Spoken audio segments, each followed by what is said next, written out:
The film opens with a close-up of Indy's sleeping face, more like a Labrador than an experienced archaeologist. The dog sleeps at the feet of his owner, Todd. The dog woke up and looked in the TV box. He does not immediately notice that the owner has frozen without moving, and blood drips from his mouth onto his smartphone. Vera, Todd's sister, enters the room, unable to reach her brother. Memories from Indy's past life surface. How he, as a small puppy, fell into the hands of his owner and lived with him happily ever after. Indiana and Todd meet at a medical facility after being separated. An examination of the young man followed the first incident. Almost immediately after the incident, he and the dog went into the forest. He settled in his grandfather's abandoned house, while the guy in the rain opens the passage to continue the journey. Indy in the car, admiring the view from the rear window, a crimson hue, full of anxiety. During their drive along a rural road in the rain, Vera calls. She's sad about her brother, especially since there are terrible legends about grandfather's house. They say there are ghosts there, but this doesn't stop Todd, who wants to enjoy the peace and quiet. Having arrived, he called the dog to follow him. Reluctantly, Indy gets out of the comfort of his car and into an unfamiliar environment. Together, they head home. Todd opens the lock that locks the chain around the door, while the dog looks wary. Disorder depresses the dog. This chaos is disgusting to him. There's a thunderstorm outside the window, and he is inside. Indy is intrigued by the door to the basement, where the stairs lead. The owner is fixing the electrical panel there. Turning on the light, the young man and the dog headed to the upper bedroom. They play a video with the archive of the grandfather who lived in this apartment. Todd called his sister to report his safe arrival. Something in the corridor interested Indy. He was distracted. The dog came out again for inspection. A careful examination directs him to the exit. Later, he returned to the bedroom littered with things. Suddenly, he heard a call by the name of the bandit. Then he notices a shadow in the corner, which grows larger. Indy is interrupted by his owner's worried look. Having illuminated the pantry with a flashlight, the man called the pet for the night. In the morning, Todd and Indy go for a walk through the forest surroundings. Wandering through dry grass between bare trees, a young man walks a furry pet in a churchyard. There are the graves of his family, in particular his grandfather. There is no master for air melting yet. The dog waits patiently, unaware of the approach of someone's shadow behind. Richard, in chemical protection, in silhouette, is Lyosha, a neighbor who knew Todd's grandfather and his grandson. The huntsman catches foxes, warning the young man about the many snares placed, so that Indy doesn't accidentally end up there. A neighbor said he discovered the body of his deceased grandfather. After that, his bully dog disappeared without a trace. While people were talking, the dog climbed into a fallen tree. He felt the gaze of two lights on him, be it an animal or the spirit of the forest. In the evening, Todd and his animal friend visit Richard to get a generator. They get wet and chat with Vera on their way home. Fearing for her brother, the sister is confused and believes that something is wrong in the old house. But the young man completely ignores her remarks. While Todd starts the generator under the rain, Indy stares at the nearby bushes. They look doubtful.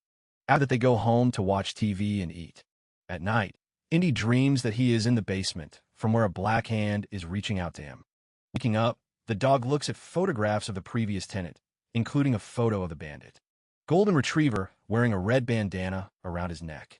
In the morning, while Todd is pouring food into the pet's bowl, Indy sniffs the scratched back of the basement door, as if someone really wanted to get out. After feeding the pet, the owner left to go about his business. Indy waits by the window, hoping for his return. When it gets dark, the dog hears sounds in the basement through the ventilation and then sees a bandit in the room. The previous pet leads the new tenant up the stairs to the second floor. Indy discovers a red bandana under the closet that belonged to the previous owner. The smell told of a gangster past. Some sinister force hunted the owner and then touched the pet itself. Only blood remained on the floor. Horrified, Indy frees himself as he notices movement up the stairs. He hides under the bed in the bedroom, from where he sees the owner, Todd, who has returned home, enter the room. The guy is clearly not happy with the presence of the animal. A cough and wounds on the arm, covered with a Band-Aid, are to blame. Indy watches the dark spot spread. As a result, the owner kicks him out of the bed and onto the floor. In the morning, the dog escapes from the garage to run in the forest. Arriving at the churchyard, he noticed someone's vague silhouette in the fog. But this is just a dream. The animal woke up There were dirty prints in the room. A monotonous hum was coming from below. Going downstairs, he saw the sleepwalking owner banging his head against the doorway. By touching Todd's hand, Indy will force him to look into the basement. Returning to the bedroom, the owner turns on the TV. A dog watches a man coughing in bed and clearly unwell. Early in the morning, Vera received a call from Todd, but he abruptly cut her off, saying that he did not want to be distracted by trifles. He didn't go into the wilderness, so that people would irritate him there too. Suddenly, Indy noticed that the garage door opened without assistance. The dog's gaze stumbles upon the chair, resurrecting his gangster past. Todd sat in front of his sick grandfather, coughing, while a long black hand was reaching out from the basement for the owner. What he saw shocked Indy, and he wet himself in the middle of the garage. He didn't know there was danger behind him. After some time, Todd finds the pet in the basement of the soiled bride. Where did the dirt come from? Todd is shaking outside the front door. The guy takes him into the bathroom to clean him up, but in the process he starts coughing up blood, splashing the dog in the bathtub. Having washed away traces of the disease, he goes to the hospital for another examination, taking Indy with him. On the spot, it turns out that the disease is in an advanced stage. Therefore, Todd is not even taken for experimental treatment to test the new drug. A disillusioned man decides to turn away from conventional medicine in the other direction, towards its non-traditional variety. According to a neighbor, no medicinal herbs grew in their area, but this does not stop the patient. He puts plants all over the bedroom. But Indy is worried about the manifestation of an evil entity. He sees a black man manifest in the uncertain, flickering light of a candle. When he disappeared, the dog goes to console his owner, who is crying on the bed. Before going to bed, Indy lies down on the bed next to Todd, but he lowers his pet to the floor. Lying on the rug, he sees someone walking in the next room. Having followed the stranger down to the first floor, the dog notices from the open door. Basement strange flickering. Looking through the opening, he sees the owner lying below. Suddenly, he runs up the steps on all fours, waking up from a nightmare in the bedroom. Indy feels a hand grab him and drag him under the bed. But this is another nightmare. In fact, the owner, having fallen to the floor in his sleep, simply hugs him. Then they both see some shadow in the next room, but they do not dare to check. Todd strokes Indy's head, but suddenly his hand turns black. Out of fright, the dog bites her. The men leave the bedroom to treat the wound when a mysterious entity stares at him from the closet. The pet sees the owner falling unconscious and runs to help, but the door slams in his face. Palliate on a stupid piece of wood for the sake of decency. Indy looks around and sees the window in the bathroom open. Through it, he gets out onto the roof of the porch, from where he falls straight into the thickets of bushes in front of the house. Having recovered, the dog rushes as fast as he can through the pre-dawn forest to a neighbor's house to call for help. Looking around to see if the black man is following, Indy runs towards Richard, but gets caught in one of his fox traps, a tightening noose. He tries unsuccessfully to free himself while a blurry dark silhouette approaches from the trees. Someone bends over a defenseless dog. The stranger turns out to be Todd, who has woken up. He scolds his furry friend for running away, and then ties him to a chain near the house. The owner disappears into the bushes nearby, but not for long. He returns with a bowl and a bag of food. Left outside, the faithful dog sits in the rain on the roof of the booth, from where he has a better view of the bedroom window where Todd is not feeling well. When the outline of a man has disappeared from the opening, Indy examines his nighttime surroundings. He sees eyes sparkling in the darkness. Their owner is the wild forest hanging around nearby. While the dog is looking at him, a black man creeps up behind him. Indy hides from an evil entity in a booth, which, it turns out, is smeared with something from the inside.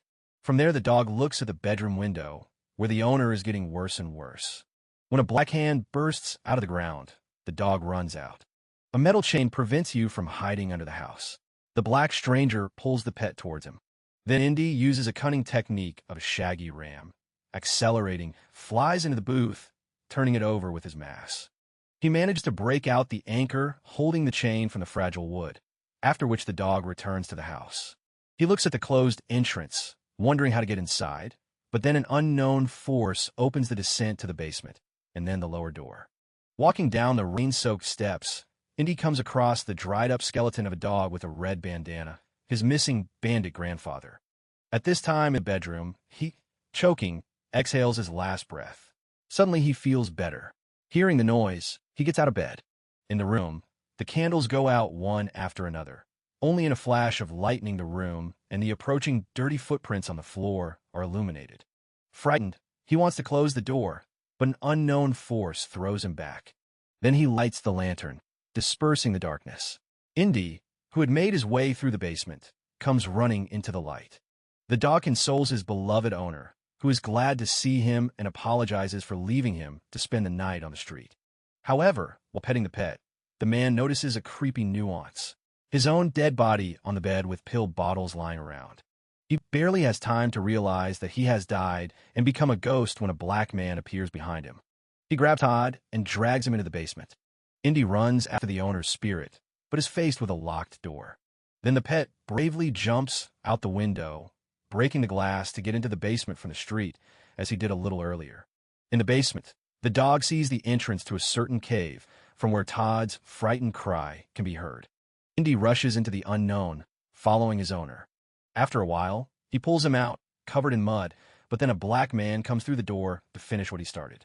It disintegrates into a slurry that covers Todd's body like venom, only without superpowers and an additional voice in his head. Devoted Indy looks at his slime-covered owner. Todd tells him he's a good boy, but he can't save him. Having ordered the pet to stay, Todd's ghost melts before our eyes, moving away into the darkness beyond the grave. Sad Indy is left alone in the basement, locked like the bandit once before him. The dog sits down, fulfilling the owner's last command, to stay here. The appearance of Vera saves him from starvation. Arriving to check on her brother, the girl opens the entrance to the basement. The good boy runs upstairs to meet his new owner and salvation. The film ends with him driving away from the forest to a new life.